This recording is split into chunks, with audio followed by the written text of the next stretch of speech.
যাবি নূর নবীজির দিনে। আপনি বলবেন এমন একজন ব্যক্তি, রমজান মাস আছে না, রমজান মাসে স্ত্রী সহবাস করছে, স্ত্রী সহবাস করে গেছে আমার দয়াল নবীর কাছে, যে ইয়া রাসূলুল্লাহ আমি তো আমার স্ত্রী সহবাস করছি, এখন রমজান মাসে তো স্ত্রীর সহবাস আপনি নিষেধ করছেন, কিন্তু আমি তো করে ফেলছি, এখন কি করা যায়? বলে তুমি একটা কাজ করো, একটা দাস তুমি মুক্ত করে দাও, নাজাত করে দাও। বলে ইয়া রাসূলুল্লাহ আমার কোনো সাধ্য নাই। বলে ঠিক আছে, যদি তোমার এটা সাধ্য ক্ষমতা না থাকে তাহলে তুমি 2 মাস রোজা রাখো। ইয়া রাসূলুল্লাহ আমি একদিন না খাইলে আমি বাঁচি না, আর আমি 2 মাস রোজা রাখবো, এটা কেমনে সম্ভব? আমি 2 মাস রোজা রাখার কোনো ক্ষমতা আমার নাই। বলে ঠিক আছে, তুমি যদি 2 মাস রোজা রাখতে না পারো তাহলে তুমি 60 জন মিসকিনকে খাওয়াই দাও। ইয়া রাসূলুল্লাহ 60 জন মিসকিনকে আমি খাওয়াবো? আমার কাছে সেই ক্ষমতা শক্তি কোনোটাই নাই, 60 জন মিসকিন খাওয়ানোর মতো কোনো শক্তি ক্ষমতা কোনোটাই আমার নাই।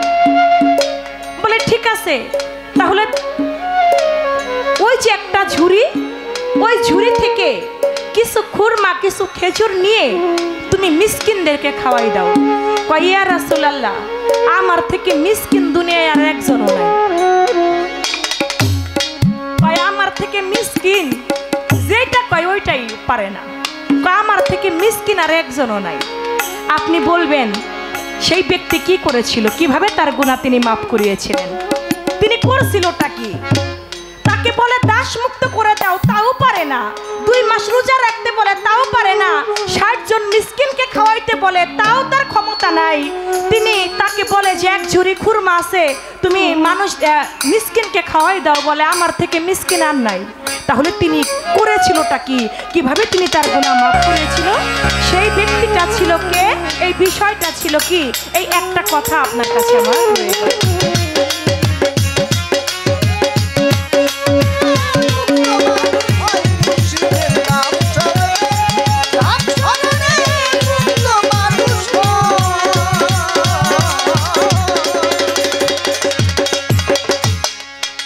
প্রশ্ন রাখলাম, ছোট্ট করে আরেকটি কথা জানতে চাই।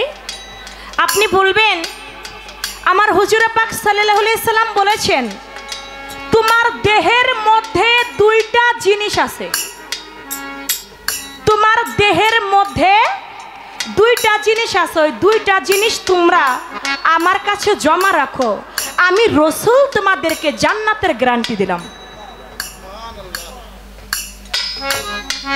আপনি বলবেন দেহের মধ্যে কোন 2টা জিনিস আমার দয়াল নবীর কাছে রাখতে বলছেন?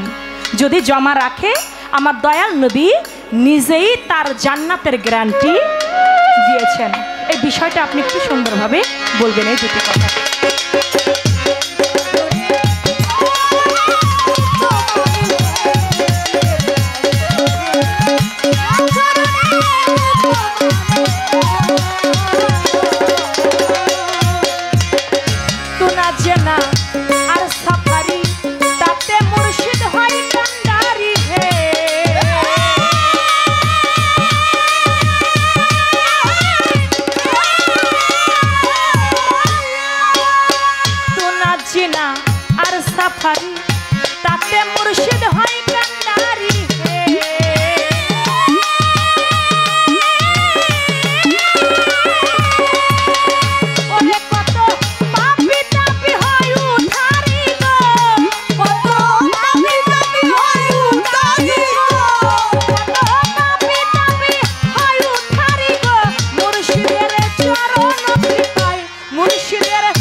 নাম শরণে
কইরা যাইও না আমি তো জানি নাল চান তুমি আপনা ও আমি তো জানি রে দয়াল তুমি আপনা ওরে এই মিনতি করি রে দয়াল যাইও না আমি তো জানি বন্ধু তুমি আপনা ও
অবেদ যাহা জীবন মৃত্যু গে আল্লাহতে যার পূর্ণ ঈমান কোথা সে মুসলমান। আল্লাহতে যার পূর্ণ ঈমান কোথা সে মুসলমান। মুসলমান শব্দের অর্থ হলো আত্মসমর্পণকারী। কার কাছে আমরা আত্মসমর্পণ করব? আল্লাহর কাছে আত্মসমর্পণ করব। আর কোন মানুষ, কোন ব্যক্তি, কোন বান্দা যদি একবার আল্লাহর কাছে আত্মসমর্পণ করে, ওই মানুষটার দ্বারা কখনো অন্যায় কাজ হতে পারে না। যার ভিতরে আল্লাহর ভয় থাকে সে গোপনেও কখনো অপকর্ম করে না। অত্যন্ত ভালো গান শুনলাম, প্রশ্ন তার চাইতেও বেশি ভালো। আমার নবীর কাছে রমজান মাসে এক ব্যক্তি চলে গেছে, গিয়ে বলতেছে, হুজুর আমি তো একটা কাজ করে ফেলেছি, যেই কাজটা আপনি নিষেধ করেছেন। রমজান মাসে আমি তো স্ত্রীর সাথে মিলিত হয়েছি। আমার আল্লাহর রসুল বলল তোমার কাফারা দিতে হবে। কাফারা দিতে গিয়ে বললেন তোমার 2 মাস রোজা রাখতে হবে, নয়তো একজন দাস মুক্ত করে দিতে হবে। ওই ব্যক্তি বলতেছে, হুজুর আমি এত দুর্বল মানুষ, আমি 2 মাস রোজা রাখতে পারবো না, আর আমার কাছে অর্থ নাই, ধন সম্পদ নাই, আমি একজন দাসও মুক্ত করতে পারবো না। আল্লাহর নবী বললেন তাহলে তুমি কয়েকজন মিসকিনকে খাওয়ায়া দাও। আল্লাহর রসুল যখন এই কথা বললেন, ওই ব্যক্তি বলে, হুজুর মিসকিন রে খাওয়ামু কোন জায়গা থেকে, আমার তো সেই সামর্থ্য নাই।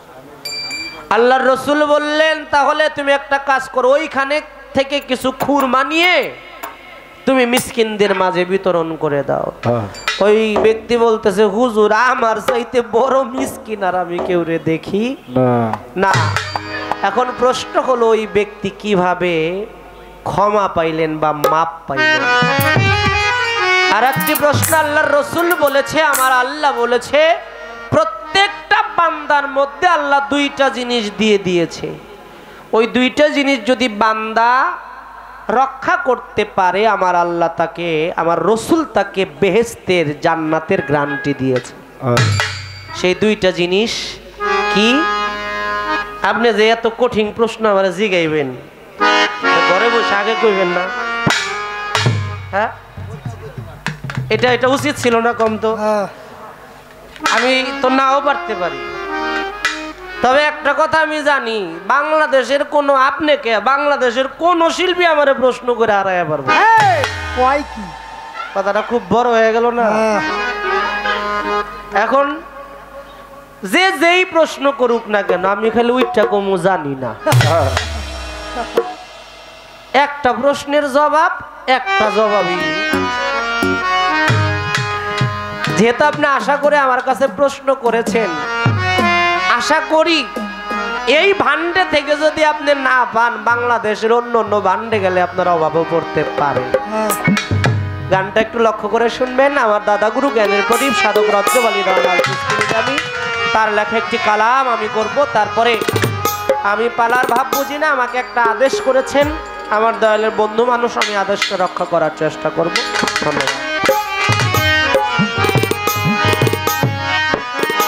সোনা মুখে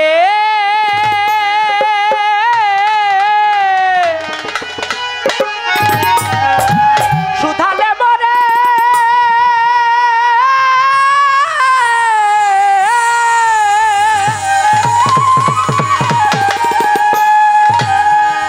কালেমা শাহাদাত,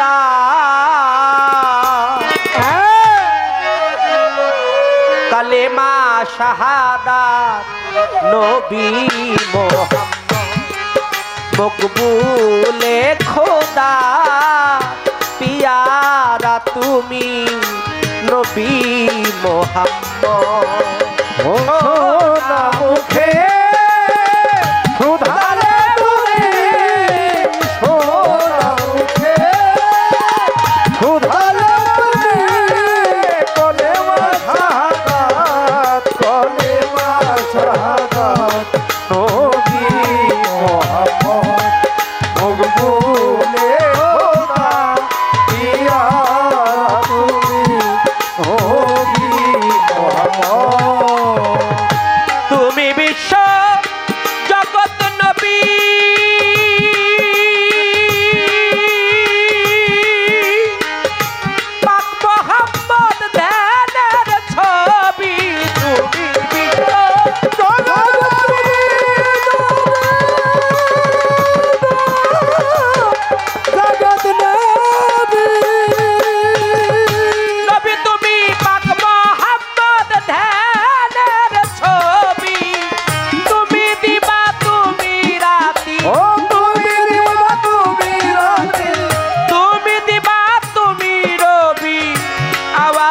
মোহাম্মদ আওয়ালে আহম্মদ নবী মোহাম্মদ মকবুলে খোদা পিয়ারা তুমি নবী মোহাম্মদ সোনা মুখে সুধালে মরে সোনা মুখে সুধালে মরে কলে সাদা কলে মাদা নবী মোহাম্মদ মকবুলে খোদা পিয়া তুমি নবী মোহাম্মদ ধন্য মা আমেনার কোলে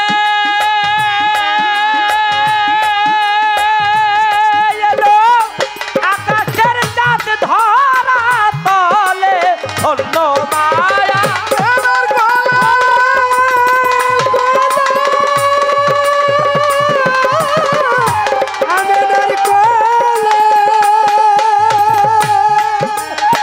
এলো আকাশের চাঁদ ধরা তলে তলে শিশু মায়ের কোলে তলে শিশু মায়ের কোলে ইসলামের সুপথ ইসলামের সুপথ নবী মোহাম্মদ মকবুলে খোদার পিয়ারা তুমি নবী মোহাম্মদ ওরে সোনা মুখে সুধালে মরে সোনা মুখে সুধালে মরে কলে মা সাদা কলে মা সাদা নবী মোহাম্মদ মকবুলে খোদা পিয়া তুমি নবী মোহাম্মদ যত পাপি তাপি মুক্তি দিতে নবী নবী ইয়া রাসূলুল্লাহ ইয়া হাবিব আল্লাহ যত পাপি তাপি এ ধরাতে নবী এলে তুমি মুক্তি দিতে যত পাপি তাপি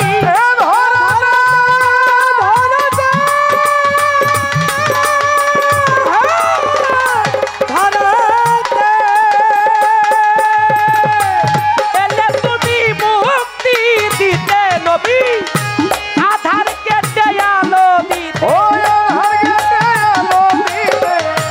এই হৃদয়ের আধার কেটে আলো দিতে ছিল তব মত ছিল তব মত নবী মোহাম্মদ মকবুলে খোদার পিয়ারা তুমি নবী মোহাম্মদ ওরে সোনা মুখে সুধালে মরে সোনা মুখে সুধালে মরে কলে মা সাদা কলে মা সাদা নবী মোহাম্মদ মকবুলে খোদা পিয়ারা তুমি নবী মোহাম্মদ ওরে সাধক রজ্জব কান্দে তাইও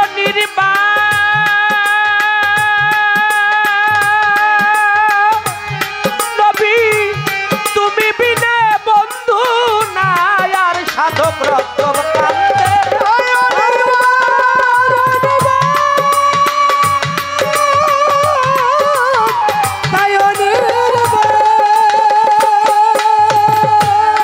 নবীজি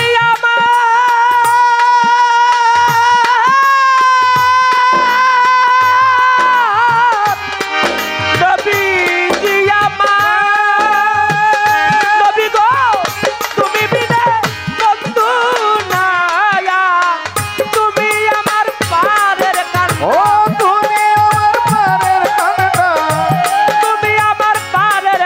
তার আধার পুলছে রাত, আধার পুলছে রাত। নবী মোহাম্মদ মকবুলে খোদা, প্যারা তুমি নবী মোহাম্মদ। ওরে সোনা মুখে শোধালে মরে, সোনা মুখে শোধালে মরে, বলে মা শাহাদাত, বলে মা শাহাদাত। নবী মোহাম্মদ মকবুলে খোদা, প্যারা তুমি নবী মোহাম্মদ। মহাজনী গানের ভাব শেষ হইয়া গেল। আমার প্রশ্নের জবাব দিয়া প্রশ্ন করে গেল। আলোচনা সংক্ষেপে রেখে জবাব দিতে চাই। আমার দয়ার নবী মায়ার নবী, তার দয়ার সীমা নাই। কত পাপী তাপী মুক্তি পাবে আমার নবীর দয়ার ইশারা। যেজন নবীর নামে দরুদ পড়ে কান্দে নিরালায়। আমার নবী যদি খুশি থাকে, আল্লাহ খুশি হবে ওই বান্দার প্রতি। আমার নবী যদি রাজি খুশি না থাকে, আল্লাহ দেখবে না ওই বান্দার মুখে একবারও দেখি। তাই নবী আমার পারের কান্ডা, নবী মুলামুল। ভক্ত আশেক পাগল সবাই পেতে নবীর চরণ ধুল। সেই নবীর সম্বন্ধে জানিবারে চাই, আশা করি বুঝাইব দাঁড়াইয়া নিশ্চয়। সুরে সুরে আপনাদের জবাব দিতে হয়। দে দে পাল তুলে দে, মাঝি হালা করিস না। ও দে পাল তুলে দে, মাঝি হালা করিস না। ও দে দে পাল তুলে দে, মাঝি হালা করিস না। ছেড়ে দে নৌকা মাঝি যাব মদিনা, ছেড়ে দে নৌকা মাঝি যাব মদিনা। ও দে পাল তুলে দে, মাঝি হালা করিস। ও দে পাল তুলে দে, মাঝি হালা করিস না। ছেড়ে দে নৌকায় আমি যাব মদিনা, ছেড়ে দে নৌকায় আমি যাব মদিনা।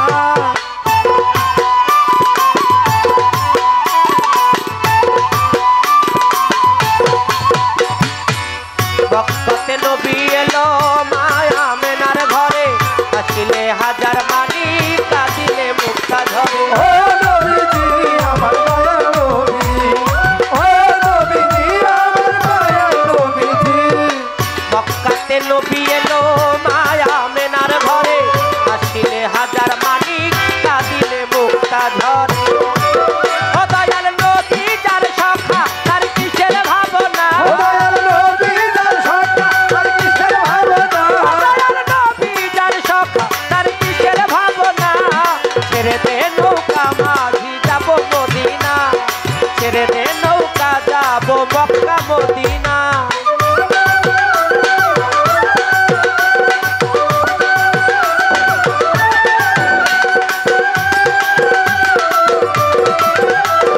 ছেড়ে দে নৌকায় আমি যাব মদিনা, ছেড়ে দে নৌকায় আমি যাব মদিনা।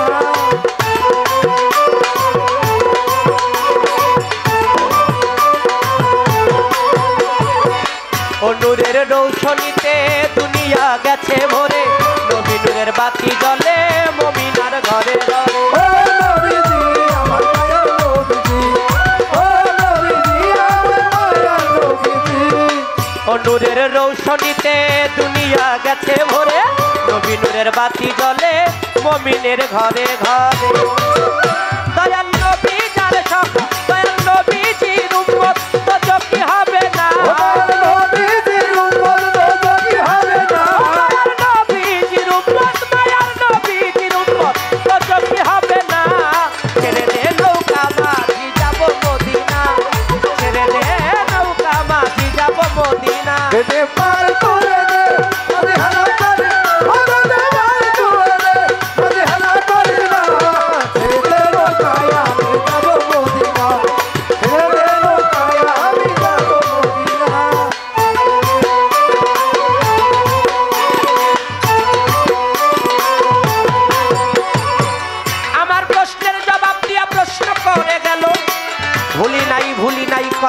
মনে পড়িল দয়ার নবী মায়ার নবী দিনের ওই আম্বিয়া তার কাছে এক ব্যক্তি গেল চলিয়া যায়া বলছে ও হুজুর আমি করলাম এমন কাজ আপনার কাছে চাইতেছি মাপ কিভাবে মাপ পাইব আমার জানা নাই নবী অনেক কথা বলল শুনলেন সব জনাই ওই ব্যক্তি যখন বলল হুজুর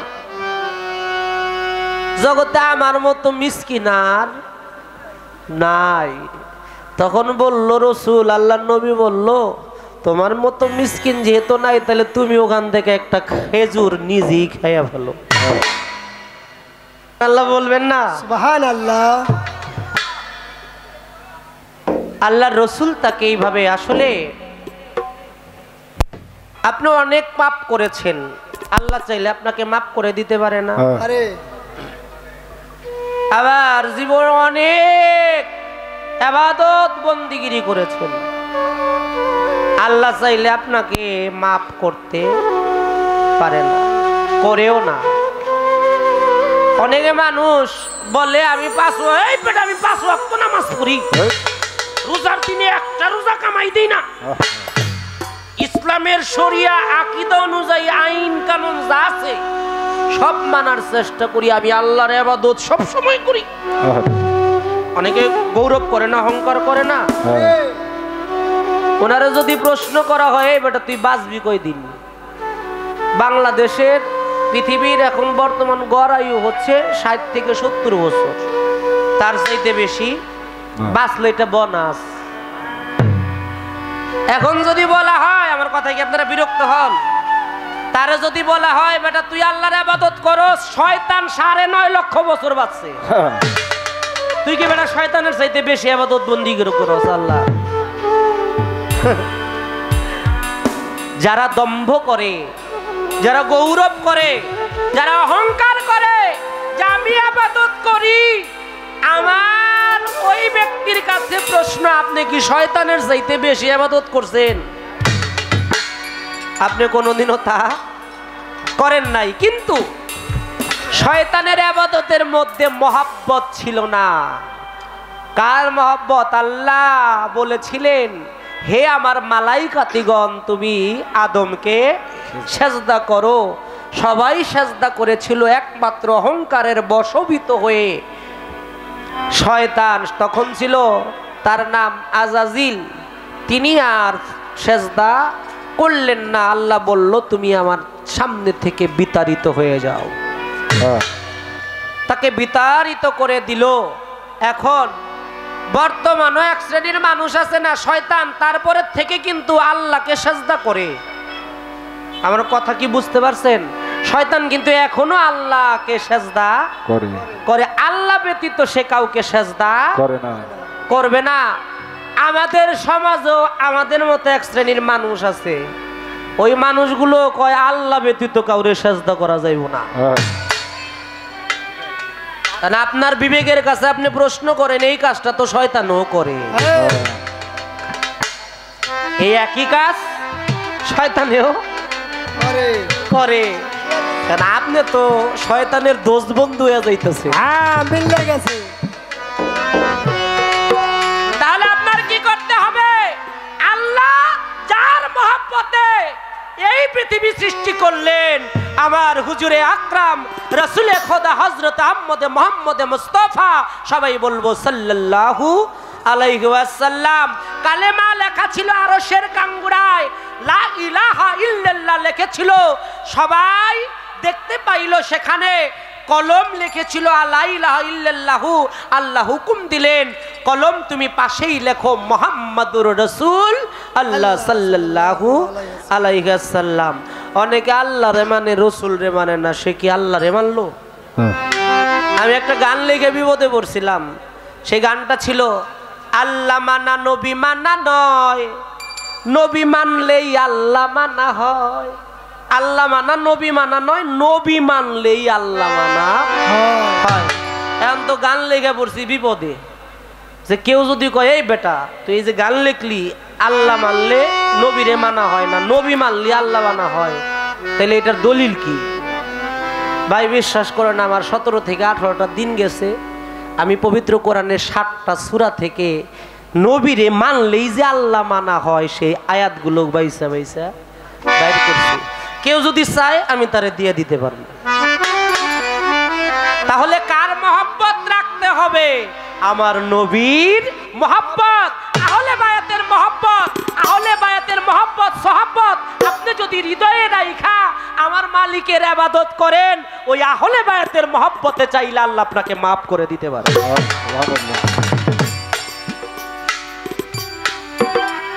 তাই তো বাজার প্রত্যেকের ভিতরে দুইটা বিষয় রয়েছে। আল্লাহ রসুল বলেছে এই দুইটা জিনিস যদি কেউ হেফাজত করে, কি এই বাজাইস না, দুইটা জিনিস কি? আল্লাহ রসুল বলেছে তোমার জবান এবং লজ্জা স্থান, তোমার জবান এবং লজ্জা স্থান, এই দুইটা জিনিসের হেফাজত তুমি যদি করতে পারো আমি তোমাকে জান্নাতের গ্যারান্টি দিলাম। সুবহানাল্লাহ বলবেন না? সুবহানাল্লাহ। আসিল জয়পাড়া বাজারে ফোন করছে দোষ বন্ধু, ভাই কই আছাস? কয় ভাই আমি তো মেঘলা বাজারে গাড়ির জামে আছি। এটার নাম দিছি মিথ্যা কথার বাক্স। আর বর্তমান ইয়াং জেনারেশন খালি কি জানি গুতায় গুতায়, আই রে ওরা আর কিছু দেখে না, মোবাইল ছাড়া আর কিছু। আর পয় বলা মাইনের কথা কি কম, ওরা তো মোবাইল ছাড়া বাতি খেবার চায়। এমন একটা অবস্থা হয়ে গেছে। আল্লাহ রসুল বলল তুমি তোমার জবান, এই মুখটা দিয়ে কখনো তুমি কাউকে কষ্ট দিও না, এই মুখটা দিয়ে কখনো তুমি মিথ্যা কথা বলো না, এই মুখটা দিয়ে তুমি কাউকে আঘাত জড়িত কথাবার্তা বলো না, এই মুখটা দিয়ে তোমার ক্ষমতা আছে তুমি অন্যায় আদেশ কাউকে দিও না। তাই এই জবান এবং লজ্জা স্থান দুইটা জিনিসের হেফাজত করলে আল্লাহর রসুল তাকে জান্নাতের গ্যারান্টি দিয়ে দিয়েছেন। এই তো তাহার কথা ছিল, জবাব হইয়া যায়। আমি আবারও পুনরায় একটা প্রশ্ন করব, দুইটা করব নয়। আমার দরদি দূর থেকে আসতে যেই কয়টা বারুক সে প্রশ্ন করতে পারে, কিন্তু আমরা তো মেহমানের আপ্যায়ন করতে জানি,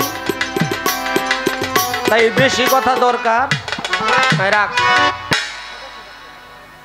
ফরিদপুর থেকে আমাকে দুহার আইছে, যদি দুইটা জায়গায় আমি 3টা প্রশ্ন করি, কোনটা গামু? আচ্ছা আচ্ছা ধন্যবাদ। পরের মঞ্চে গানটা গেয়ে দিব পুরোটাই।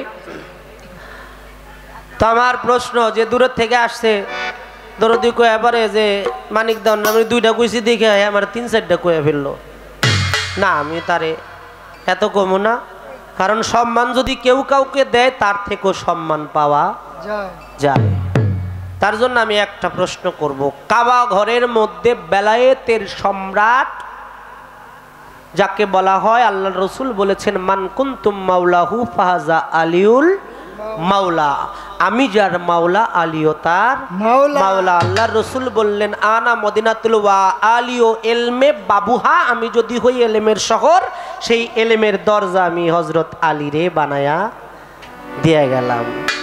এখন আপনার কাছে একটু জানতে চাই, ইতিহাসে পাওয়া যায় কাবা ঘরের মধ্যে একমাত্র বেলায়েতের সম্রাট মাওলা আলীর আবির্ভাব হয়েছে, কিন্তু এই কাবা ঘরের মধ্যে মাওলা আলী ব্যতীত আর একজন বেলায়েতের সম্রাটের আবির্ভাব হয়েছিল। কথাটা কি বোঝা গেল? আমরা জন্ম বইরা শুনছি যে মাওলা আলী একমাত্র কাবা ঘরে আসছে, কিন্তু মাওলা আলী ব্যতীত আরো একজন ব্যক্তি কাবা ঘরের মধ্যে এসেছিল, সেখানে জন্ম নিয়েছিল এবং তাকে আল্লাহ মনোনীত করেছিল। একটা কথা বলছেন, আল্লাহ যারে ইচ্ছা করে বুকে টান দিয়া বেলায়েতের ফকির বানায় দেয়। কইছে নাকি? আগের মঞ্চ কইছে না?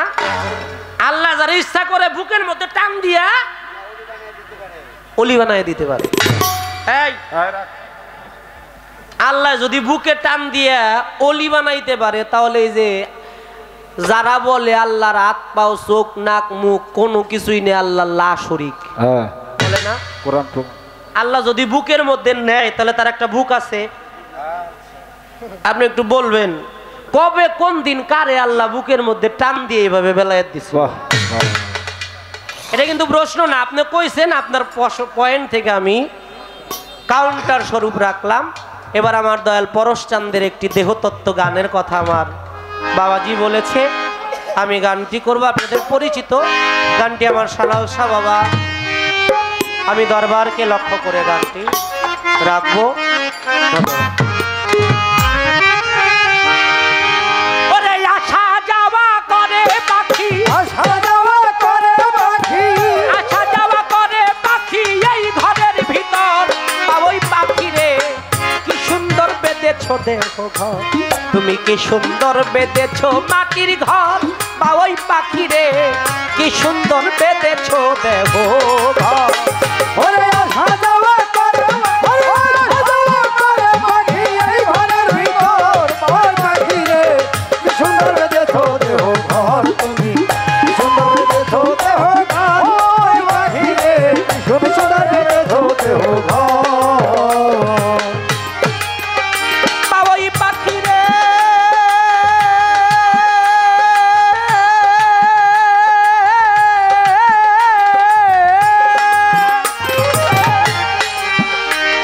ওরে আগুন হাওয়া মাটি জলে বানাই দেহ ঘর, এই ঘরের ভিতর লুকাইছে সে ঘরের কারিগর। আগুন হাওয়া মাটি জলে বানাই দেহ ঘর, এই ঘরের ভিতর লুকাইছে সে ঘরের কারিগর। ওরে বছর করে ঘরের ভিতর, ওরে বছর করে ঘরের ভিতর, ওরে বছর করে ঘরের ভিতর, ওরে বছর করে ঘরের ভিতর। বছর করে ঘরের ভিতর কে রাখে খবর। বা ওই পাখি রে কি সুন্দর বেঁধেছো দেহ ঘর, তুমি কি সুন্দর বেঁধেছো মাটির ঘর। বা ওই পাখি রে কি সুন্দর বেঁধেছো দেহ ঘর। ওরে আসা যাওয়া করে, ওরে আসা যাওয়া করে পাখি এই ঘরের ভিতর। ওই পাখি রে কি সুন্দর বেঁধেছো দেহ ঘর, তুমি কি সুন্দর বেঁধেছো দেহ ঘর। ওই পাখি রে কি সুন্দর বেঁধেছো দেহ ঘর। ওই পাখি রে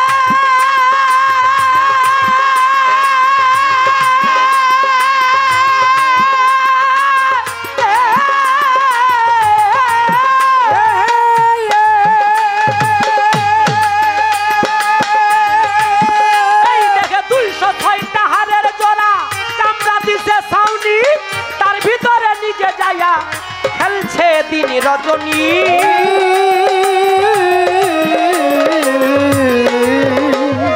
206টা হাড়ের জোড়া চামড়া দিছে ছাউনি, 206টা হাড়ের জোড়া চামড়া দিছে ছাউনি, তার ভিতরে নিজে যাইয়া খেলছে দিন রজনী। ওরে রকের টানা হাড়ে রাত, ওরে রঙের টানা হারে রাত, রকের টানা হাড়ে রাত, ওরে রঙের টানা হারে রাত। রকের টানা হাড়ে রাতর 2 খুঁটির উপর। বা ওই পাখি রে কি সুন্দর বেঁধেছো দেহ ঘর, তুমি কি সুন্দর বেঁধেছো মাটির ঘর। ওই পাখি রে কি সুন্দর বেঁধেছো দেহ ঘর, তুমি কি সুন্দর বেঁধেছো মাটির ঘর। ওই পাখি রে কি সুন্দর বেঁধেছো দেহ ঘর। বা ওই পাখি রে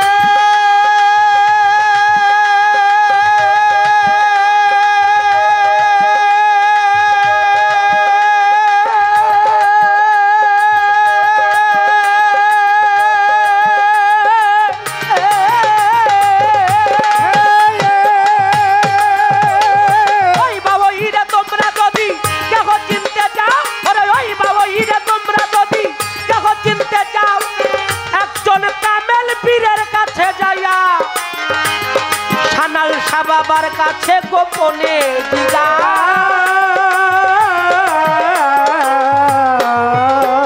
সেই অধরারে তোমরা যদি কেহ ধরতে চাও, আমার রাজন সাথীর কাছে গোপনে দিগাও। সেই অধর মানুষ তোমরা যদি কেহ ধরতে চাও, যার যার দয়ালের কাছে যাইয়া গোপনে দিগাও। তোমার গুরু দিবে বুঝাই, ওরে গুরু দিবে উঠাই, তোমার গুরু দিবে বুঝাইয়া, ওরে গুরু দিবে উঠাই। তোমার গুরু দিবে বুঝাইয়া ওই পাখির খবর। বা ওই পাখিরে ওই কি সুন্দর বেঁধেছো দেহ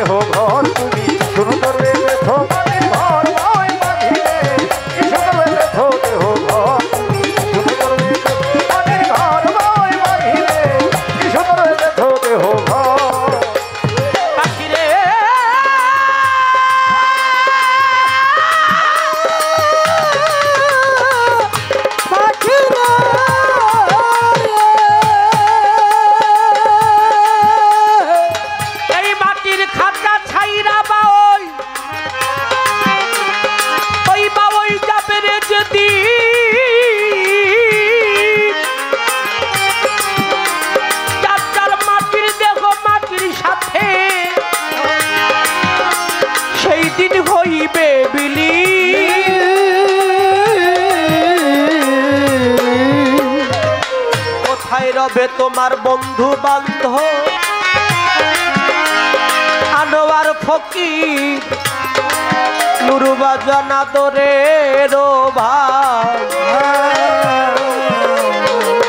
দেহ খাঁচা ছেড়ে পাখি নিলে বিদায় হায় হায় হাহাকারে পড়ে যাবে ধনী কান্দিবে আত্মীয় গেছে আমার গুণমণি হায় হায় হাহাকারে পড়ে যাবে ধনী কান্দিবে আত্মীয় গেছে আমার গুণমণি এই মাটির দেখো ছাইরা বাবই যাবে রে যেদিন এই মাটির খাঁচা ছাইরা পাখি যাবে রে যেদিন মাটির দেহ মাটির সাথে হইবে বিলীন রে তাই পরশ কয় পরশ সেই তাই বলো সেই দিন তাই পরশ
বলেও শান্তি লাগে। অনেক সুন্দর গান রাখলেন মানিক দেওয়ান। আমার যে প্রশ্ন ছিল সুন্দরভাবে জবাব করলেন। বলে আপনি যে আমাকে এমন প্রশ্ন করলেন, ঘরে তো আপনার সাথে দেখা হইলো, আপনি তখন তো একটু জিজ্ঞেস করবেন যে আপনি এটা পারেননি। আমি আগে জানলে মোবাইলই বলতাম যে ভাই এটা আপনি পারেননি। যেহেতু এটা এখন জানা হইলো, এরপরে আবার আপনার সাথে তো সামনেও গান আছে, কি কি প্রশ্ন করবো এটা আমি আগে আপনার ফোনে বলে দিমনি। আপনি রেডি করে নিয়ে আইছেন যাতে কোনো সমস্যায় আর না পড়েন। আপনি সমস্যায় পড়েন এটা তো আমি আপনার বোন হইয়া এটা আমি চাই না। বলে যে প্রশ্ন করছেন আমার কাছে, এটা আমার ভান্ডে যদি না থাকে সারা বাংলাদেশের কোনো ভান্ডে পাইবেন না। আপনার ভান্ডে যে কি আছে না আছে এটা তো আমি জানি। সত্য কথা যে মানিক দেওয়ানের ভান্ডে কি আছে আর কি আছে এটা জানি। আমি প্রশ্ন করছি যেটার জবাব দিতে পারবে কি পারবে না। আমি বাংলাদেশ খুঁজতে যাবো কেন? আমি তো এই জায়গায় পাই যে এই সাধারণ প্রশ্নের জবাব যদি মানিক দেওয়ান দিতে না পারে তাহলে কিসের দেওয়ান? বাবা কতি আমি তো এখনো একবারে কূপের মধ্যে থেকে জিজ্ঞেস করছে, সাগরে তো যাই না। সাগরে যখন যাব তখন তো বুঝবো যে বাংলাদেশের আর কোথাও আছে কি নাই। এইগুলা মানিক দেওয়ানের কাছে আছে, এটা আমার জানাই আছে। এবার আমি বলেছিলাম আল্লাহ যদি চায় তাকে টান দিয়ে বুকে নিয়ে আল্লাহর ওলি বানায় দেয়। এখন বলে কাকে আল্লাহ টান দিয়ে আল্লাহর বুকে নিছে? আমি কি বলছি আল্লাহর বুকে নিছে? আল্লাহর বুকে নিয়ে আল্লাহর অলি বানাইছে, আমি এই কথা বলি নাই। আমি বলছি আল্লাহ যদি চায় তাকে টান দিয়ে বুকে নিয়ে আল্লাহর অলি বানাই দেয়। বুকে নেয় কার? আল্লাহর অলির বুকে নেয়। বিষয়টা আমি আরো ভেঙে তুলে বলবো, আগে একটি গান রাখি, সেখান থেকে যেখানে তার কথা সেখানে আগে একটি গান হয়ে যাক, তারপরে আমি বলা করে রাখবো।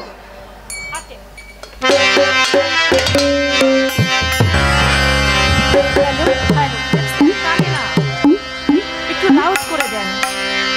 হ্যালো হ্যালো, একটু লাউড করে।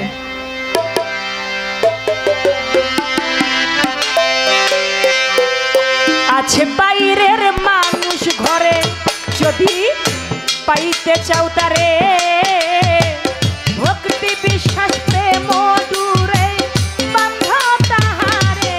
আছে বাইরের মানুষ ঘরে, যদি পাইতে চাও তারে, ভক্তি বিশ্বাস প্রেম দূরে বাঁধা তাহারে।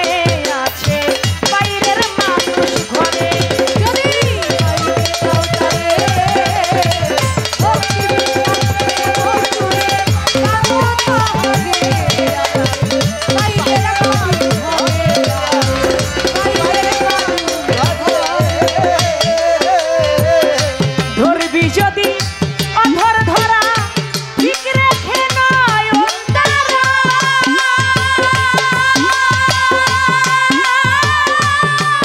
ওরে ওই রূপেতে নিহার করে হইয়া যাওয়া তোহারা। ওরে হইয়া যাওয়া তোহারা রে, হইয়া যাওয়া তোহারা। ধরবি যদি অধর ধরা, ঠিক রেখে নয়ন তারা। ওই রূপেতে নিহার করে হইয়া যাওয়া তোহারা রে, হইয়া যাওয়া তোহারা। ওরে আছে শরদলের পর, তারে দেখা নিহার পর। ওরে শরদলের পর, তারে দেখা নিহার পর। আছে শরদলের পর, তোরে তারে দেখা নিহার পর। পাবি রে মূল্য নিধি, দেখবি নজরে। আছে বাইরের মানুষ ঘরে, যদি পাইতে চাও তারে, ভক্তি বিশ্বাস প্রেম দূরে বাঁধা তাহারে। আছে বাইরের মানুষ ঘরে, যদি পাইতে চাও তারে, ভক্তি বিশ্বাস প্রেম দূরে বাঁধা তাহারে।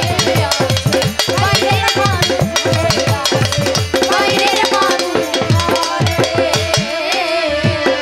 সেই মানুষকে ধরবি যদি বাইরের মানুষ ঘরে,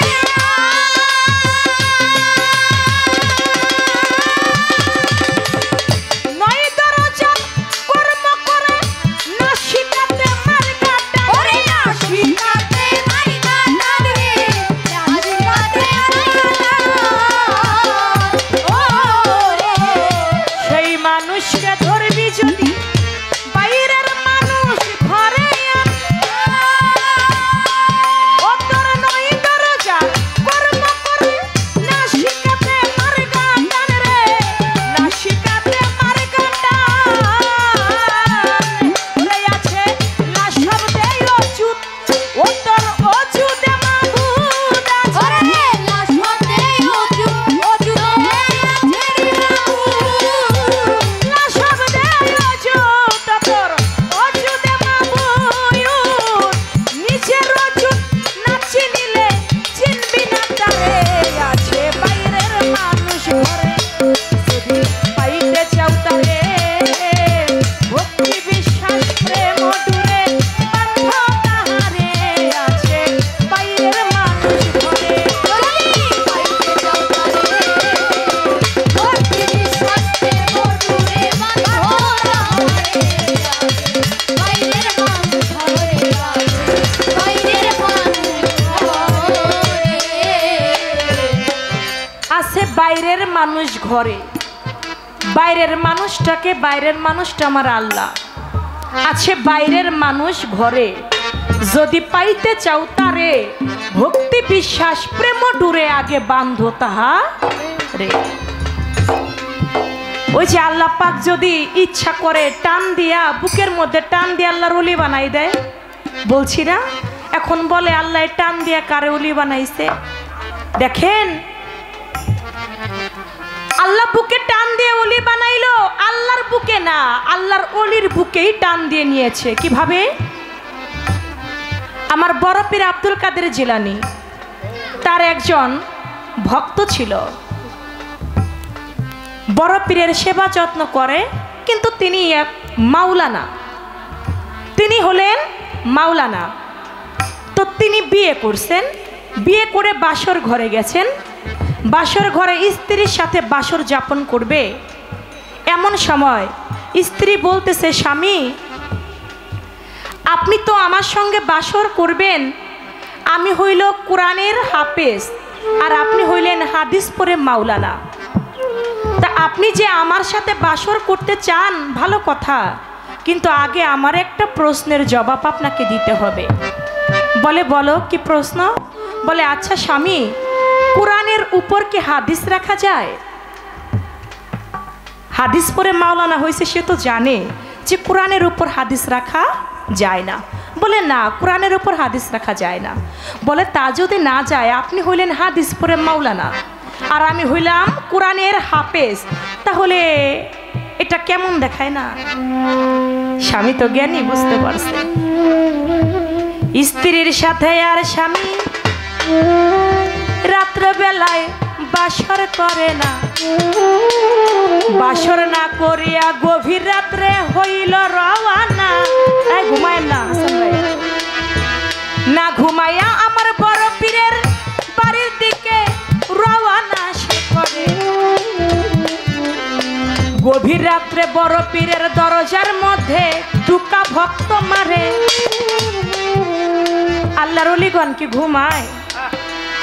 সে তো জানে যে আমার কোন ভক্তের কোন হাল। তিনি কি করলেন? আর ঘুমাসে নাই, কিন্তু দরজার মধ্যে যখন টুকা দিছে, বড় পীর আব্দুল কাদের জিলানী দরজাটা খুলে দিছে। কয় কিরে বাবা, তুই এত রাত্রে? কয় দয়াল একটা বিপদে পড়ছি। কয় কি বিপদ? কয় বিয়ে কইরা বিপদে পড়ছি। কয় বিয়ে করে কি বিপদে পড়লি? কয় বাসর করবো স্ত্রীর সাথে, স্ত্রী হইল কোরআনের হাফেজ আর আমি হইলাম হাদিস পড়ে মাওলানা। আমার স্ত্রী আমাকে প্রশ্ন করে কোরআনের উপর কি হাদিস রাখা যায় কিনা। কোরআনের উপর তো হাদিস রাখা যায় না। এখন আমি কি করি? আমি তো কোরআনের হাফেজ না, আমি তো কোরআন মুখস্থ করি নাই। এখন আমার স্ত্রীর সাথে তো আমি বাসর করতে পারি না। যদি আপনি আমাকে দয়া করতেন। সঙ্গে সঙ্গে আমার বড় পীর আব্দুল কাদের জিলানী বলে, আরে বাবা তুই এর জন্য আসছিস আমার কাছে, আয় তুই আমার বুকে আয়। বুকের মধ্যে একটা চাপ দিলেন, চাপ দেওয়ার সঙ্গে সঙ্গে তার ভিতরে এলমে লাথুনি ঢুকে গেল। ঢুকে গিয়ে 30 পারা কোরআন তার মুখস্থ হয়ে গেছে। চলে গেছে বাড়িতে আজানের কিছুক্ষণ আগে গিয়া বলতেছে যে তুমি না বলছিলা কোরআনের উপর কোরআন রাখতে হয়, হাদিস রাখা যায় না? এবার তুমি শুনো, সূরা ফাতিহা থেকে শুরু করে সূরা নাস পর্যন্ত পড়ে শোনাইলো। স্ত্রী অবাক হয়ে গেল, আপনি হাদিস পড়ে মাওলানা, আপনি কোরআন মুখস্থ করলেন কোন সময়? বলে আমার বড় পীর আব্দুল কাদের জিলানী আমার এই বুকের মধ্যে টান দিয়া আমাকে 30 পারা কোরআন মুখস্থ করাই দিছে। যদি আল্লাহ দয়া করে, আল্লাহর ওলিগণ যদি দয়া করে, মুহূর্তের ভিতরেই 30 পারা কোরআন মুখস্থ করাইয়া আল্লাহর ওলি বানাইয়া দিতে পারে। আল ওলি আল্লাহ মতো আল্লাহর ওলিগণের কোনো মরণ নাই। আমার আল্লাহ বলে যে ওলি, যে বান্দা আমার নাম নিতে নিতে আমার হইয়া যায়, আমি আল্লাহ তখন তার হইয়া যাই। তখন সে যে হাতে ধরে সে হাত হয়ে আমি আল্লাহর হাত, তখন সে যে পায়ে চলে সে পা হয়ে আমি আল্লাহর পা, তখন সে যে মুখে বলে সেই মুখ হয়ে আমি আল্লাহর মুখ, তখন সে যে চোখে দেখে সেই চোখ হয়ে আমি আল্লাহর চোখ, তখন সে যে কানে শুনে সে কান হয় আমার আল্লাহর কান। যার নাম হয় এক নাম ওলি আল্লাহ। একটা আল্লাহর ওলির অঙ্গ প্রত্যঙ্গ যদি আল্লাহর হইয়া যায়, সেই ওলি যদি কাউকে বুকে টান দিয়া নেয়, তাহলে আল্লাহর নেওয়া আর বাকি থাকে না। এই ছিল তার একটা কথা, আমি তার জবাব করলাম।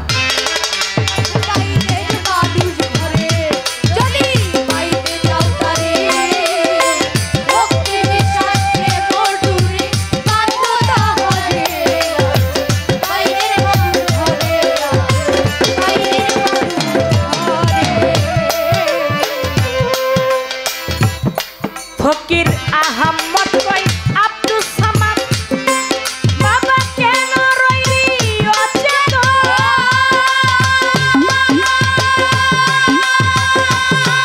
নিজের ঘুম ভাঙিলে দেখবি রে তোর পিছে পিছে কাল সমন, ওরে পিছে পিছে কাল সমন রে, পিছে পিছে কাল সমন।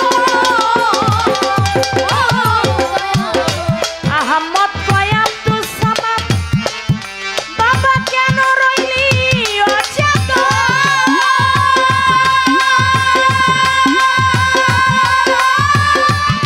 নিজের ঘুম ভাঙিলে দেখবি রে তোর পিছে পিছে কাল সমন রে, পিছে পিছে কাল সমন।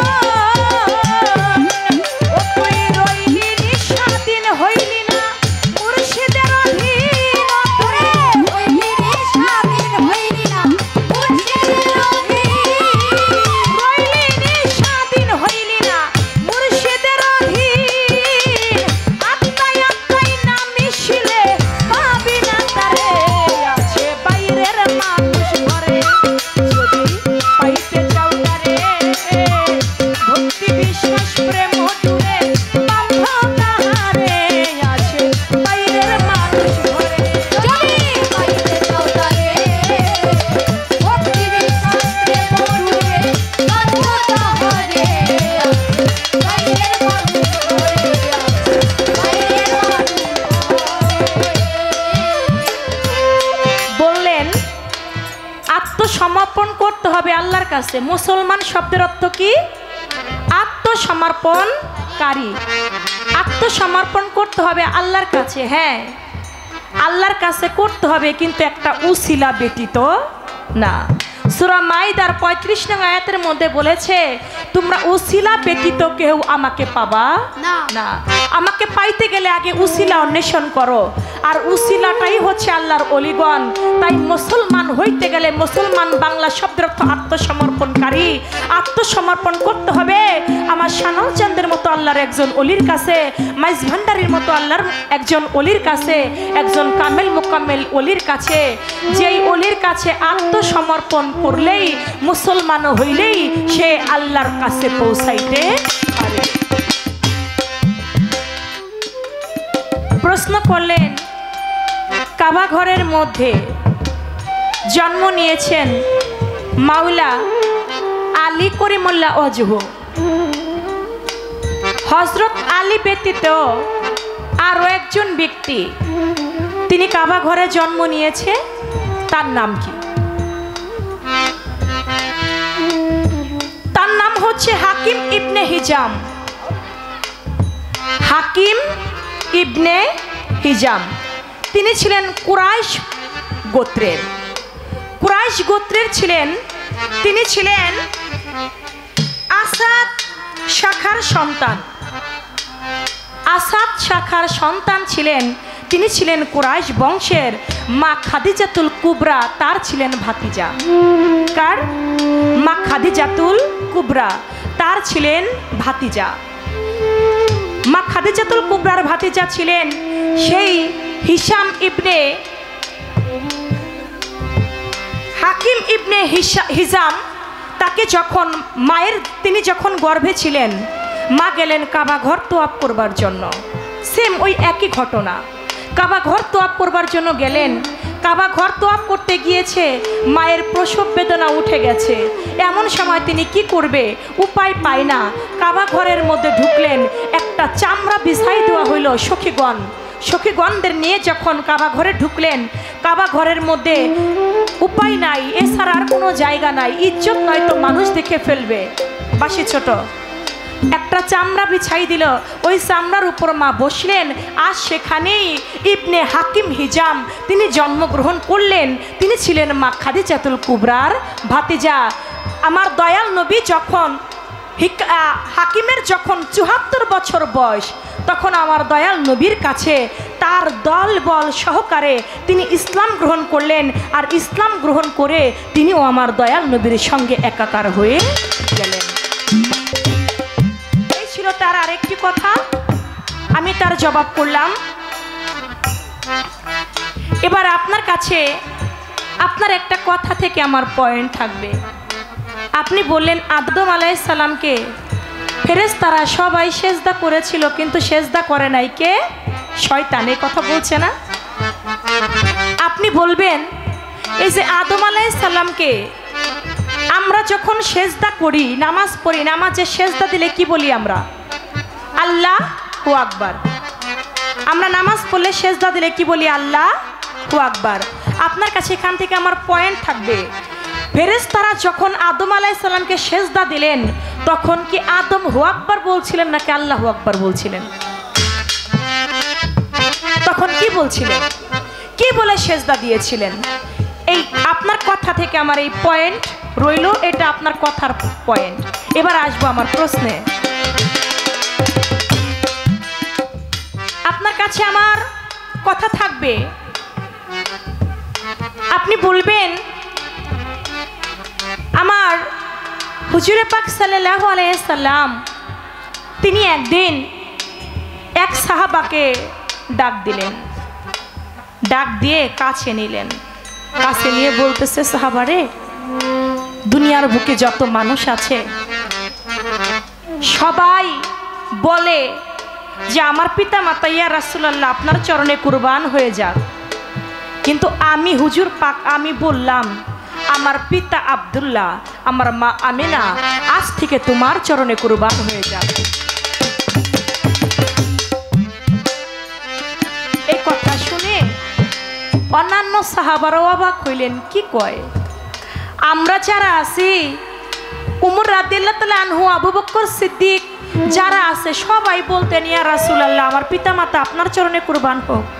আর দয়াল নবী একজন ব্যক্তিকে, একজন সাহাবাকে ডাক দিয়ে বললেন আমার পিতা আব্দুল্লাহ, আমার মা আমিনা তোমার চরণে কুরবান হয়ে যাক। আপনি বলবেন কার চরণে কুরবান হয়ে যাবার কথা বলেছিলেন? তার কি এমন গুণ ছিল যেই গুণে খুশি হইয়া আমার দয়াল নবী তাকে এই কথাটাই বলেছিলেন? এই একটা ছোট্ট কথা আপনার কাছে রইল, আর বেশি কথা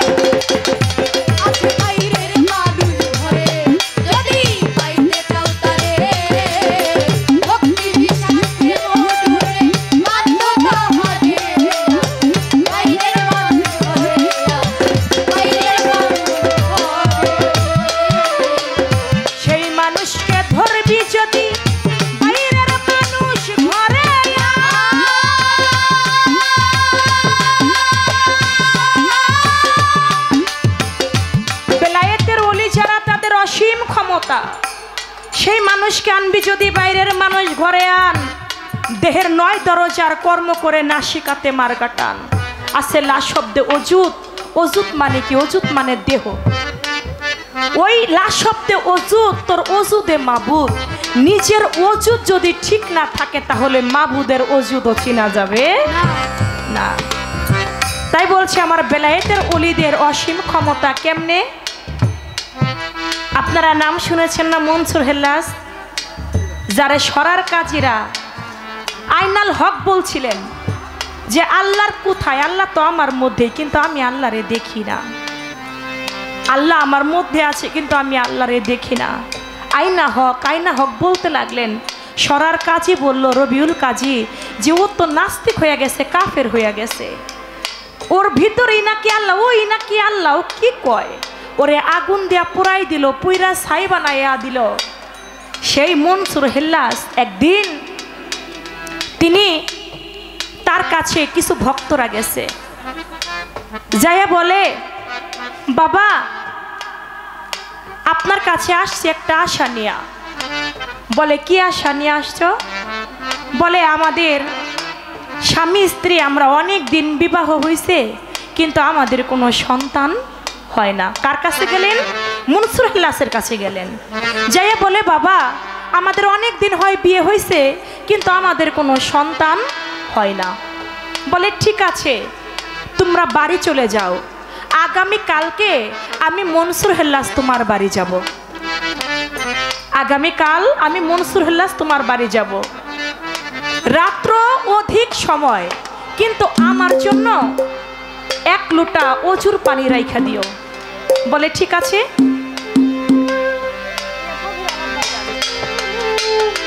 বলে আমার জন্য 1 লোটা অজুর পানি রাইখো, আমি গভীর রাত্রে তোমাদের বাড়ি যাব, তোমাদের সন্তান হবে।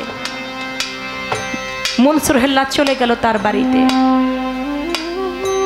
আশেপাশের মায়েরাও সংবাদ পাইল যে আল্লাহর ওলি মনসুর হেল্লাস আসতেছে তার ভক্ত বাড়ি। কেন? তাদের বাচ্চা কাচ্চা হয় না। আশেপাশে যেই মহিলারা ছিল এই সংবাদ পেয়ে অনেকেরই তো বাচ্চা কাচ্চা হয় না। এখন যে সময়, আগেও এমন ছিল, অনেক মায়েদের বাচ্চা হইতো না। তারা বলতে লাগলো, সংবাদ পায় গেল, লোকালয়ে সংবাদ চলে গেল যে আল্লাহর ওলি মনসুর হেল্লাস আসবে তার ভক্ত বাড়ি, কেন তার বাচ্চা হয় না। অনেক মহিলারা আসলো, সবাই মিলা বসে আছে কখন মনসুর হেল্লাস আসবে। কিছুক্ষণ পরে দেখে রাত্র গভীর, এমন সময় মনসুর হেল্লাস আসছে। মনসুর হেল্লাস যখন আসছে, আসার পরে কয়েকজন ভক্তদেরকে মিলে সবাইকে নিয়ে একটা মিলাদ মাহফিলের আয়োজন করেছে। দয়াল নবীর নামে মিলাদ পরে, দয়াল নবীর নামে দুরুদ পাঠ করে মুনাজাত ধরেছে। মুনাজাত ধরে বলতেছেন এখন তোমরা যার যার মতো করে চলে যাও, যার বাচ্চা হয় না তোমরা 1 লোটা পানি আমার সামনে এখন নিয়ে আসো। তো 1 লোটা পানি যেই ভক্তের বাচ্চা হয় না সে নিয়ে আসছে, সাথে সাথে আরো 9 জন মহিলা 9 লোটা পানি নিয়ে মনসুর হেল্লাসের সামনে দিছে। ওইটা দেখে এক ভণ্ড লোক, ভাই এটা একটু মাইকম্যান ভাই এটা একটু করে দেন, মিষ্টি করে দেন।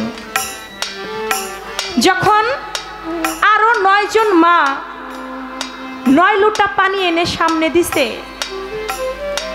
মনসুর হেল্লাস বলতে লাগে কিরে মা তোমরাও যে 9 লোটা পানি দিলা, কয় বাজান আমাদেরও কোনো সন্তানাদি হয় না। বলে ঠিক আছে। আরেকটা লোক ও যাচাই করতে গেছে মনসুর হেল্লাস সত্যি আল্লাহর ওলি নাকি ভণ্ড। দেখবেন কোনো বাড়িতে যদি আল্লাহর ওলি আসে, আশেপাশে কিছু পোলাপান থাকে, ওরা যাচাই করতে যায় এই আল্লাহর ওলি সঠিক নাকি ভণ্ড। তো এক লোক গেছে যে মনসুর হেল্লাস কি সঠিক নাকি ভণ্ড। যখন 9 লোটা পানি 9 জন মহিলা দিছে, ওই ছেলেটাও 1 লোটা পানি নিয়ে সামনে দিছে। যখন সামনে দিছে মনসুর হেল্লাস তো ধ্যানে বসছে, ধ্যানে বৈশা দেখে যে 9 জন মহিলার মধ্যে একটা ছেলেও 1 লোটা পানি দিছে। কয় কিরে পানিটা যে দিছস নিয়ে যা, আমারে পরীক্ষা করিস না, তুই দিছস তুই নিয়ে যা। ও কয় না উনি যতই বলুক নিয়ে যাইতে, উনি কেমনে বললো যে নিয়ে যাইতে, বুঝি না তো বিষয়টা। পানি দিয়া ও চলে গেল। আল্লাহর কাছে ফরিয়াদ করে মনসুর হেল্লাস মাওলারে আমি তোমার যদি সঠিক ওলি হই, এই যে 9 জন মা তাদের সন্তান হয় না, এই পানির মধ্যে আমি ফুঁক দিয়ে দিব, এই পানি দিয়া পানিটা যারা পান করবে তাদের সন্তান হবে, তুমি সবাইকে সন্তান দিও। যেই ছেলেটা আমাকে পরীক্ষা করবার জন্য পানি 1 লোটা দিছে, আল্লাহ তুমি তারও একটা সন্তান দিও। গেছেনি গোলমাল লাইগা।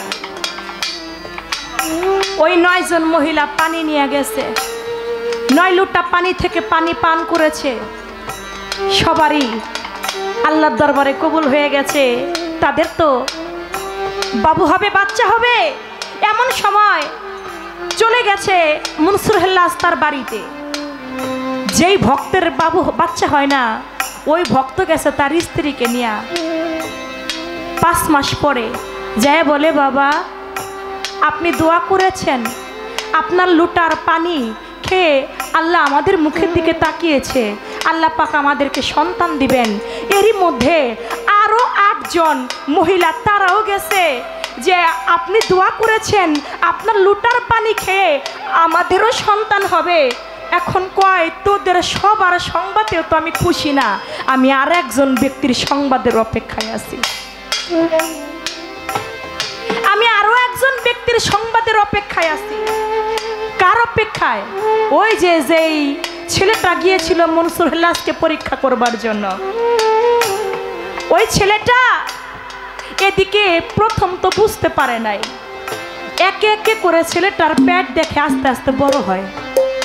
ওই ছেলেটার পেট আস্তে আস্তে বড় হয়, খাইতে ভালো লাগে না, শুইতে ভালো লাগে না, কোনো কাজে মন বসে না।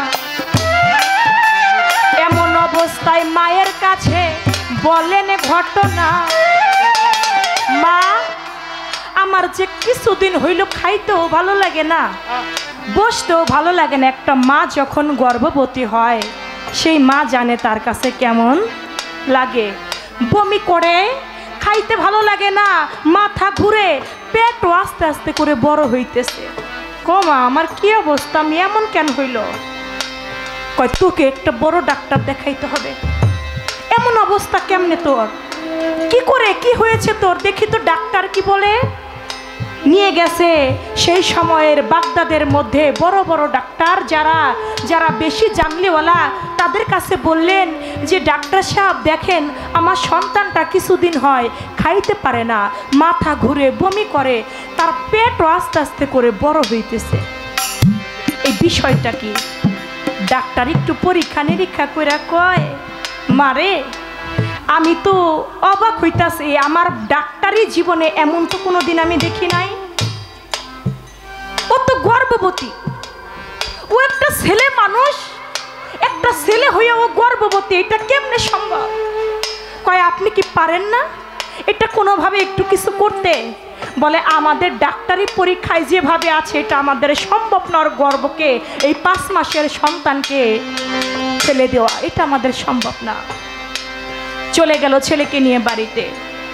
গভীর রাত্রের সময় মা আবার মনসুর হেল্লাসের ভক্ত, তার যে মা সেই মা মনসুর হেল্লাসের ভক্ত। সে গভীর রাত্রে বেলায় সন্তানের জন্য কান্দে আর দয়াল দয়াল বলে, মাওলা রে আমি মা, জগতে আমার বাবা নাই, জগতে আমার মা নাই, আমার স্বামী নাই, তুমি আমার একটা সন্তান দিছ, কিন্তু আমার সন্তানটাও যে এখন বাঁচবে না। আমি মা, আমার সামনে যদি আমার সন্তান আমাকে ছেড়ে চলে যায় তাহলে আমি কি করব? আমার উপায় হবে কি? দু চোখের পানি ছেড়ে দিয়ে আমার মনসুর হেল্লাসকে মা জননী প্রাণ ভরে দয়াল দয়াল বলে ডাকে।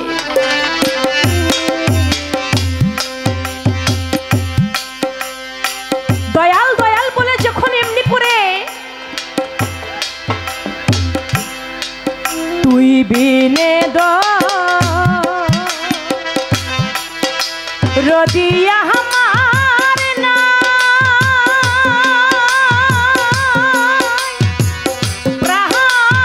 প্রাণের শানা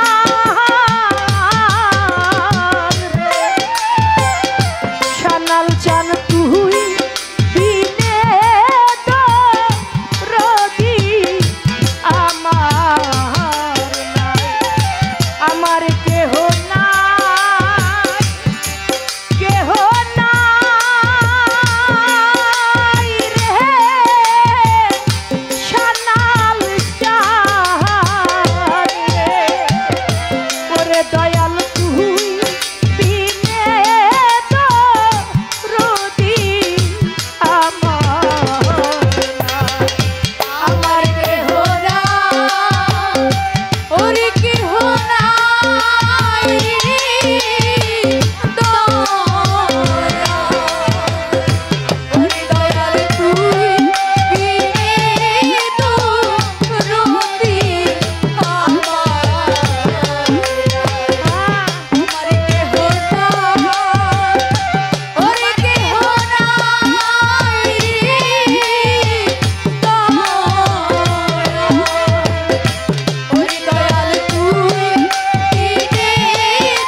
বেলায় কেমন রোগ আমার সন্তানের হইল।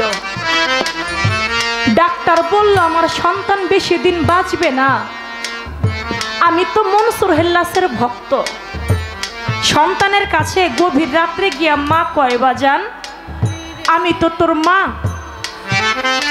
তুই আমার কাছে সত্যি একটা কথা বলবি?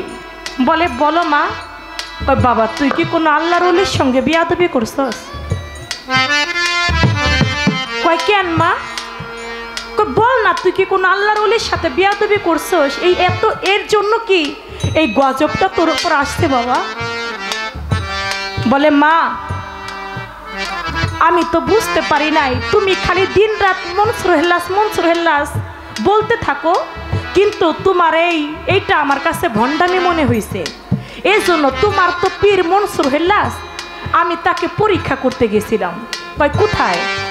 কয় তার এক ভক্ত বাড়ি, সেই ভক্তের বাচ্চা হয় না, আমি তার জন্য দোয়া করতেছে, 1 লোটা করে পানি আনতে বলছে, আমিও 1 লোটা পানি নিছি। পানি নিয়ে তাকে পরীক্ষা করছি যে এই লোটা পানিতে দেখবো পানিতে কি আছে যে পানিতে বাচ্চা হবে। এই জন্য আমি তাকে পরীক্ষা করেছিলাম। পরীক্ষার জন্য সে বলছিল যারা যারা আমাকে লোটা দিয়ে পানি দিয়ে গেল, আল্লাহ তুমি সবাইকে সন্তান দান করো। মা আমার মনে হয় তোমার দয়াল মনসুর হেল্লাসকে আমি ভণ্ড মনে করেছিলাম, হয়তো তার কোনো অভিশাপ আমার লেগেছে, তার দোয়াই হয়তো আজকে আমি গর্ভবতী হয়ে গেছি। বলে ঠিক আছে তাহলে চল আমার সঙ্গে। চলে গেছে মনসুর হেল্লাসের বাড়ি। যাইয়া কয় দয়াল, কয় কিরে আসলি কিন্তু এত পরে কেন? তোর তো আরো আগে আসার কথা ছিল, কিন্তু তুই এত পরে কেন আসলি? পায়ের মধ্যে পড়ে গেছে বাবা, আমি ভুল করেছি, আপনাকে ভণ্ড মনে করেছি, আপনাকে আমি বিশ্বাস করি নাই, আপনাকে পরীক্ষা করতে এসেছিলাম আপনি সঠিক আল্লাহর ওলি কিনা। আপনি যে বেলায়েতের সত্যিকারে ওলি এতে আমার কোনো সন্দেহ নাই, আপনি দয়া করে আমাকে মাফ করে দেন, আপনার চরণে আমাকে ঠাঁই দেন। আল্লাহর ওলি শুধু আল্লাহর দরবারে হাত তুলে দোয়া করলো, সঙ্গে সঙ্গে সে ভালো হইয়া গেল।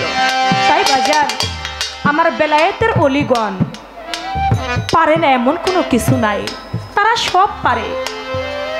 2 দিন আগেও দেখলাম এক লোক মাজার ভেঙেছিল, আর গায়ের মধ্যে পচন ধরে গেছে। ফেসবুকের মধ্যে অনেকেই হয়তো দেখছে, আর গায়ের মধ্যে পচন ধরে গেছে। আল্লাহ বলে যে আমার অলির সঙ্গে দুশ্মনী করে আমি আল্লাহ তার সাথে যুদ্ধ ঘোষণা করি।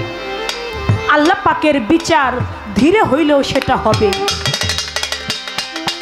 সেটা হবেই। আল্লাহর ওলিদেরকে অবজ্ঞা অবহেলা, আল্লাহর ওলির সঙ্গে দুশ্মনী করে তুমি ভেবেছো তুমি রেহাই পাবে, পাবে না।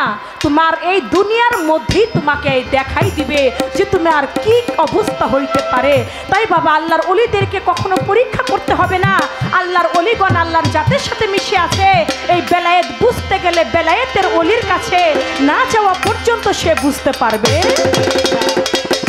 আছে বাইরের মানুষ ঘরে, যদি পাইতে চাও তারে, ভক্তি বিশ্বাস প্রেম ডুরে বাঁধো তাহারে।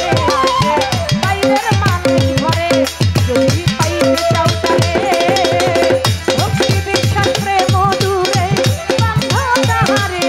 আছে বাইরের মানুষ ঘরে, আছে বাইরের মানুষ ঘরে। সেই আনন্দটা পাওয়া যায় না। রাত্র যত গভীর হবে বাউল গানটা তত হৃদয়ে লাগবে। তা সেভাবেই চেষ্টা করব। আমার ভাই বলেছেন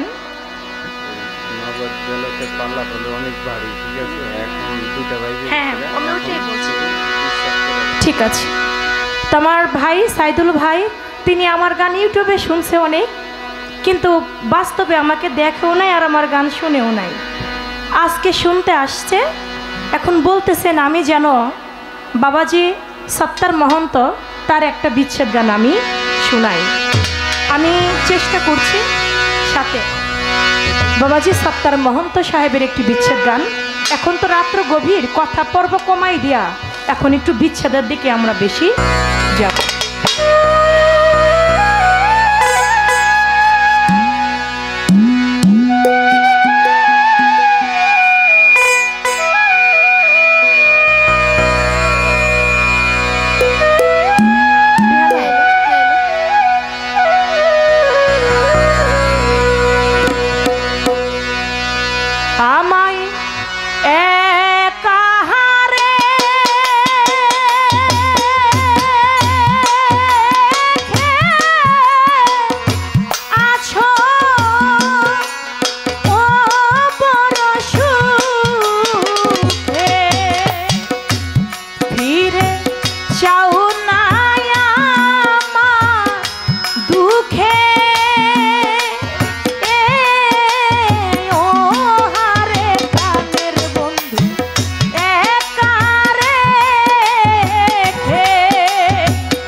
আমি একা হাকি দিব সূরজ আমি একাকী দিব সূরজ ওরে আমি একা হাকি দিব সূরজ আমার কেউ নাই ভাবে জগতে ও হারে প্রাণের বান্ধব একা রেখে ও হারে প্রাণের বন্ধু একা রেখে ও হরি প্রাণী একারে ও হরি প্রাণী একারে একা বাঁচার চাইতে মরো ও না আমার ভালো বাঁচার চাইতে মরণ আমার একা বাঁচার চাইতে মরণ আমার ভালো কেহ কাঁদিবে না মোহন তোর দুঃখে ও হারে প্রাণের বন্ধু একা রেখে ও হারে প্রাণের বন্ধু একা রেখে ও হরি প্রাণী একারে ও হরি প্রাণী একারে আমায় একা রেখে আছো বড় সুখে ও হারে প্রাণের বন্ধু আমায় একা রেখে সেই প্রিয় বন্ধু যার একা রেখে চিরবিদায় নিয়ে চলে গেছে সেই তো জানে আয়ব ভাই বিচ্ছেদের মর্মটা কি।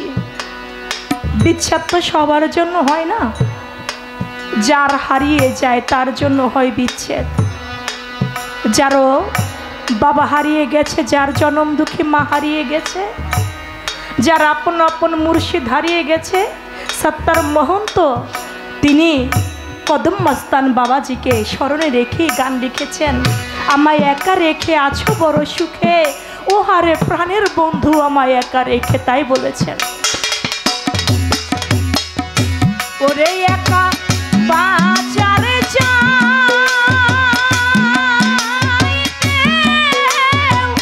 মরণ আমার ভালো। বাঁচার চাইতে মরণ আমার ভালো। একা বাঁচারে চাইতে মরণ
মোহাম্মদ নামের অনুরাগে মোহাম্মদ নাম যতই জপি ততই মধু লাগে নামে এত মধু ভরা ওরে কে জানি তো আগে মোহাম্মদ যতই জপি ততই মধু লাগে আমি এত মধু ভরা। ওই নাম আমার প্রিয়তম আমি জপি ওই নাম মজনু সম ওই নাম আমার প্রিয়তম আমি জপি ওই নাম মজনু সম ওই নামে পাপিয়া গাহে ওই নামে পাপিয়া গাহে ওই নামে পাপিয়া গাহে হৃদয় কুসুম বাগে আমার হৃদয় কুসুম বাগে মোহাম্মদ নাম যতই জপি ততই মধু লাগে মোহাম্মদ নাম যতই জপি তত মধু লাগে মোহাম্মদ যতই জপি ততই মধু লাগে মোহাম্মদ যতই জপি ততই মধু লাগে মোহাম্মদ যতই জপি নামে এত মধু ভরা মধু ভরা ওই নামে এত মধু ভরা কে জানি তাই আগে মোহাম্মদ নাম ততই জপি ততই মধু লাগে খাইতে চাইছে কে কথা বলবেন না আল্লাহর নবী নবী খাইতে চাওয়ার পরে আল্লাহর কাছে মৌমাছিরা ফরিয়াদ করে বলে আল্লাহ তুমি যদি তোমার হাবিবের সাথে একটু কথা বলার জন্য আমাদের জবানটা খুলে দিতে আমরা তার কাছে মনের কথাটা বলতে পারতাম আল্লাহর কুদরতে মৌমাছিদের জবান খুলে গেল সুবহানাল্লাহ মৌমাছিদের জবান খোলার পরে বলতেছে আল্লাহর রসুল গুস্তাকি মাফ করবেন আমাদের কাছে মধু আছে কিন্তু এই মধু আপনি খাইতে পারবেন না এটা বিভিন্ন ফুলের কষ এটা খাইতে গেলে আপনার মুখে তিতা লাগবে আল্লাহর রসুল বললেন মৌমাছিদেরকেও মৌমাছিরা যদি তোমাদের মধু এখন খাইতে তিতা লাগে তাহলে তিতা মধু মিষ্টি হয় কি করে আল্লাহর নবীর প্রতি উত্তরে মৌমাছিরা বললেন হুজুর আমরা গুনগুন গুনগুন শব্দ করতে করতে আমাদের বাসার দিকে যাই আমাদের ভাষা আমাদের গুনগুন শব্দ কেউ বুঝে না হুজুর আমরা গুনগুন শব্দ করি না আমরা বাসায় একটা নাম জপতে জপতে যাই আর মুখ দিয়ে মধু আহরণ করি পাছা দিয়ে বাসার মধ্যে রাখি তখন বলল তাহলে তোমাদের পেটের মধ্যে কি কোনো মেশিন আছে যে মেশিনে ফেটলে তিতা মধু মিষ্টি হয়ে যায় মৌমাছিরা বললেন যে না হুজুর আমাদের পেটের মধ্যে কোনো মেশিন নাই আমরা গুনগুন শব্দ করি এইটা গুনগুন শব্দ না আপনার নামের দরুদ শরীফ পাঠ করতে করতে করতে আমরা বাসার দিকে যাই আল্লাহর কুদরতে আপনার নামের জৌলসে ওই তিতা ফুলের কষ মধুতে পরিণত করে দেয় আল্লাহ এটা কোন নামের গুণ মোহাম্মদ নাম যতই জপি ততই মধু লাগে অনেক কথাই বলার ছিল কমিটির নির্দেশ যে কথা নাই প্রশ্নের জবাব দিয়ে শুধু বিচ্ছেদ গান শুনতে চাই কথা আমার অনেক ছিল পাগলের কথা বলল যে পাগলদের অনেক ক্ষমতা আমিও মানি বিশ্বাস করি আমাদের এই ময়মনসিংহের একজন আলেম মানুষ তিনি একজন পাগল নাম ছিল তার রহিম পাগল এই রহিম পাগল রহমতুল্লাহ আলাইহির মাজার ভাঙার জন্য সে সেলিম আজাদ মাওলানা সে গিয়েছিল যাওয়ার পরে দেখা গেল তার শরীরের এমন অবস্থা হয়ে গেছে মনে হয় যে শরীরের মধ্যে পছন্দ ধরছে এই পাগল তো একটা কিছু দেখাইলো কিন্তু আরো একটা তো ঘটনা ঘটছে নুরাল পাগলের ঘটনা ঘটছে না হ্যাঁ নুরাল পাগল এই পাগলরে 13-14 দিন পরে পৃথিবীর বিরল ঘটনা, টোটাল পৃথিবীতে, পৃথিবী সৃষ্টি থেকে এই পর্যন্ত এমন ঘটনা পৃথিবীর কোনো দেশে ঘটে নাই। জাহিলিয়াতের জামানায় এই ঘটনা ঘটে নাই যে কবর থেকে লাশ উঠাইয়া এই লাশ জ্বালাইয়া। নুরাল পাগল বলেছিল যে আমি নুরালকে কেউ চিনে না, কিন্তু এমন একটা সময় আসবে আমাকে বিশ্ববাসী চিনবে। তাই দয়াল একটু গান শুনবে, একটা গান আমি প্রশ্নের জবাবটাও তো দিতে হয়, 2 কথায় জবাব দিয়ে দেই, তাহলে আর কথার মধ্যে না গেলাম। সে প্রশ্নটা যে আল্লাহর কাছে যখন ফেরেশতারা সেজদা করলেন, আমি তো বাইরে গেছিলাম, যতটুকু শুনছি সেজদা করার পরে সেখানে কি আল্লাহু আকবার বলে সেজদা দিছিল না অন্য কিছু বলে? আদম আকবার বলে সেজদা দিছিল। আসলে বিষয়টা এমন না, আল্লাহ যে হুকুম করেছিল আদমকে সেজদা দেওয়ার জন্য, এটা হলো তাজিমি সেজদা, সম্মান সূচক সেজদা। এটা ইবাদতি সেজদায় গণ্য না, একমাত্র নামাজের মধ্যেই যেই সেজদা দেওয়া হয় সেখানে আল্লাহু আকবার বলে তাকবীর দেওয়া হয়। একটা প্রশ্নের জবাব হয়ে গেল।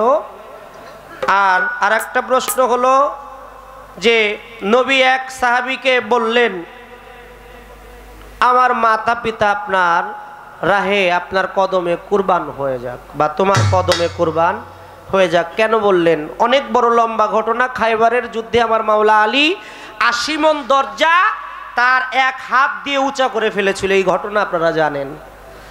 সেই যুদ্ধে আমার নবী বিজয় হয়েছিলেন। বিজয় হওয়ার পরে আমার মাওলা আলীকে আমার নবী বলেছিলেন, তুমি আমার এই জগতেরও ভাই, ওই জগতেরও ভাই, আবার তুমি আমার আত্মার, তুমি আমার মেয়ের জামাই।